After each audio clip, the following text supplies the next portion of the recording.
Hello, in this video I'm gonna show you how to quickly convert units using your keyboard on Motorola Moto G75. You can quickly convert units with your keyboard on Motorola Moto G75, and to do it, open any app that you can type in, for example Messages, WhatsApp or Notes, and enter a value with a unit. I've entered 12 milliliters. You can double click on it and click on convert.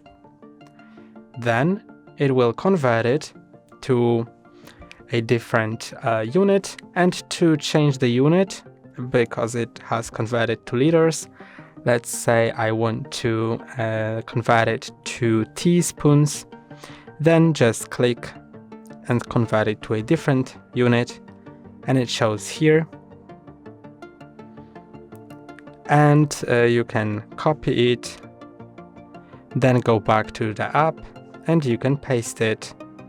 So let's say it equals to, and that's all for today. Don't forget to like and subscribe. See you next time.